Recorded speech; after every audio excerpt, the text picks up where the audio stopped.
ఒక అందమైన మసీదు పైభాగంలో వివిధ రంగుల పావురాలు కలసి సంతోషంగా జీవించేవి.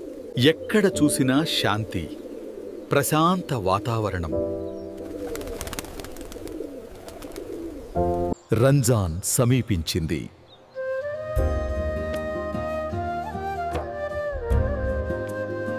మసీదును శుభ్రం చేస్తుండగా పావురాళ్ళు తమ చిన్న గూళ్ల నుండి ఎగిరిపోయాయి. అవి పక్కనే ఉన్న హిందూ దేవాలయానికి చేరాయి. గోపురం రంగుల్లా పావురాల పందా కూడా అలరించింది. గాలి తేలికగా వీస్తుంది.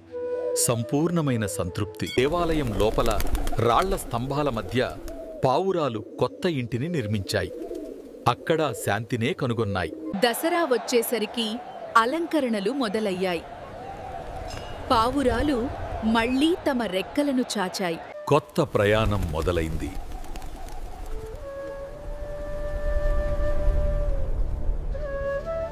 ఈసారి పావురాలు ఒక చిన్న చర్చిలో దిగాయి. బెల్ టవర్ పైన నిశ్శబ్దం. వాటిని ఆహ్వానించినట్లుంది.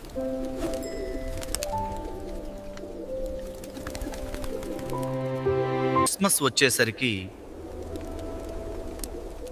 చర్చిలో దీపాలు, నక్షత్రాలు వెలిగాయి. పావురాలు మళ్లీ ఎగిరి తమ మొదటి ఇంటిని గుర్తు చేసుకున్నాయి. సూర్యాస్తమయం రంగుల మధ్య పావురాలు తిరిగి తమ తెల్ల మసీదు పైభాగానికి చేరాయి. ఒకరోజు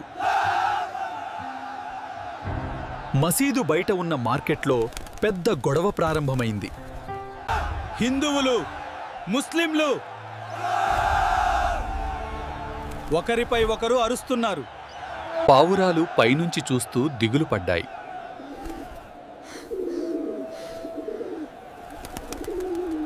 ఒక చిన్న పావురం తన తల్లిని అడిగింది.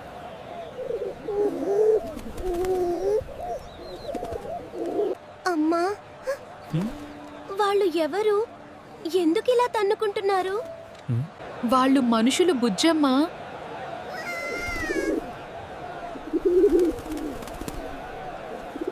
గుడికి వెళ్తే హిందువులు,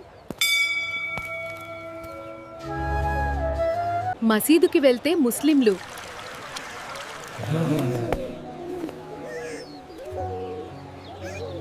చర్చికి వెళ్తే క్రైస్తవులు అంటారు.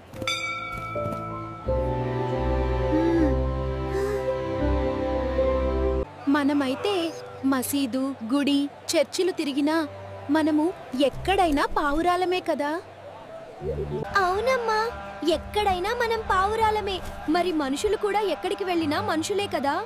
అయితే పోరాడటం ఎందుకు? మనం వారికంటే ఎత్తులో ఉన్నాం బుజ్జమ్మ. మన ఆకాశం పెద్దది.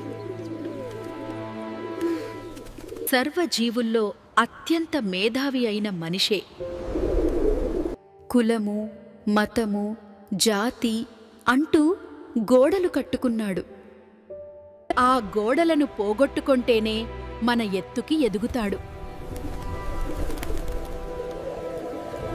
పిల్లలు, మనకు ఒకటే మతం కాదు, అదే ప్రేమగా ఉండటం. దేవుడు అందరికీ ఒక్కడే, పేర్లు మాత్రం వేర్వేరు. ఈశ్వరుడన్నా, యెహోవా అన్నా, అల్లాహ్ అని ఏలుగెత్తి చాటిన దేవుడు ఒకడేలే. దేవుని ధర్మం ఒకటేలే.